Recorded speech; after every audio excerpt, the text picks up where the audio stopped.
कहानी पसंद आए तो लाइक, शेयर एंड सब्सक्राइब। सौतेली माँ।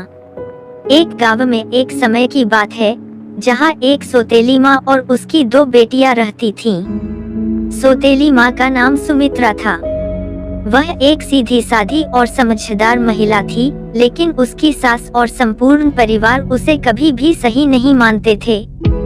सुमित्रा का पहला पति कुमार साहब कुछ समय पहले ही उनके साथ नहीं रहा था। उनकी मृत्यु के बाद सुमित्रा को अकेले में उनकी बेटियों की परवाह करनी पड़ी। सुमित्रा की सास अपनी बेटियों को देखने में बेहद असहमत थी और उन्हें बेहद अन्याय करती थी।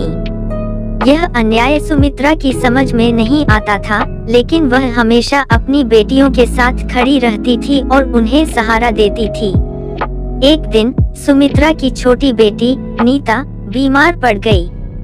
उसका बुखार बढ़ रहा था और उसकी हालत गंभीर हो रही थी। सुमित्रा ने सास को तुरंत बताया, लेकिन सास ने उसकी स्थिति को नकारा। तुम अपनी बेटी की देखभाल के लिए इतना ध्यान क्यों दे रही हो? उसे बस थोड़ा आराम और सोने दो, सास ने कहा। सुमित्रा ने सास को समझाने की कोशिश की, लेकिन वह नहीं मानी।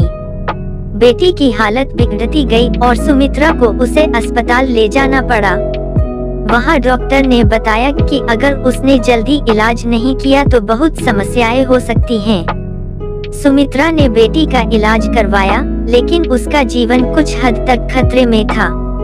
धीरे धीरे बेटी की स्थिति सुधारने लगी, लेकिन उसका उपचार काफी महंगा था। सुमित्रा को अपनी समस्याओं का समाधान खोजने की जरूरत थी। उसने अपनी मजबूत इच्छा के साथ काम किया और एक छोटे से खुद के कारोबार की शुरुआत की। सुमित्रा की मेहनत और लगन ने उसे सफलता की ओर ले जाया। वह अपनी बेटियों की अच्छी शिक्षा के लिए पैसे जुटाने में सक्षम हो गई और उन्हें एक बेहतर भविष्य की ओर अग्रसर किया। उसने साबित किया कि माँ की मेहनत और निरंतर प्रयास हर मुश्किल को पार कर सकते हैं। धीरे धीरे सुमित्रा की सास की नजरें भी बदल गईं और उन्होंने उसे सम्मान देना शुरू किया।